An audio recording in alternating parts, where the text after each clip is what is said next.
Going to start in the West again. Oklahoma City breezes through pretty quickly in 5 games against Memphis. You've got the Clippers over Denver. A lot of dysfunction heading out of that team, unfortunately for them. And I see them winning in 6. And then you've got the Minnesota Timberwolves. This is a big upset I'm picking here. Something about Anthony Edwards, the way they're finishing this season. I don't like Lakers defensively. Minnesota can hang with them defensively, and I think they've got enough offensive firepower that they advance. And what you're going to see is more than likely when this series starts with the Golden State Warriors against the Houston Rockets, the Rockets are actually going to be the underdog, and I think the Golden State advances. And even further, and then they do it in 6. Even better is when they get to that second round, when they play Minnesota. How about in 7? I've got Golden State advancing yet again. This team has been on such a tear the last part of the season. Not to say Minnesota hasn't, but there's just so much going on defensively. Their defensive rating has been #1 in the league for Golden State. I see them advancing against Oklahoma City. Oklahoma City takes care of business. I'll say it happens in 6, could happen in 5, but I'll say it happens in 6 against the Clippers.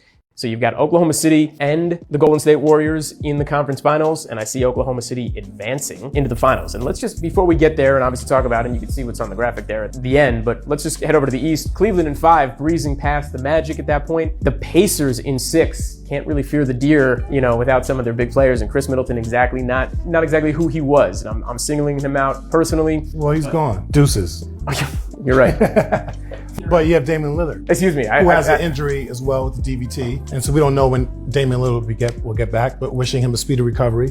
Great point. Yeah. I was thinking about it. Gary Trent Jr. has really taken over the role, but he hasn't quite stepped in the way that I expected. Kuzma. Right. Kuzma, obviously, who is there and is doing well and playing well, obviously, but it's just not enough to add up. The Pacers are playing extremely well. Pascal Siakam has become a tremendous player, a real leader on that team. I see them advancing. The Knicks, they get at least 1 win out of the East over Detroit.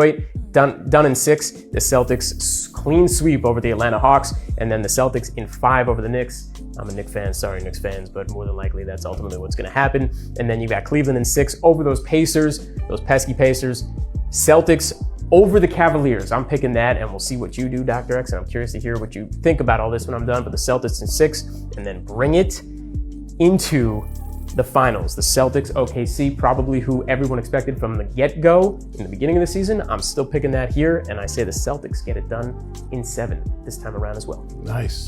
Well, that was your actual pick from the beginning of the season. I remember that. Yeah. Mine is going to be a variation of this. Probably ends in a very boring finals, but it's all good. System twisted, but we here.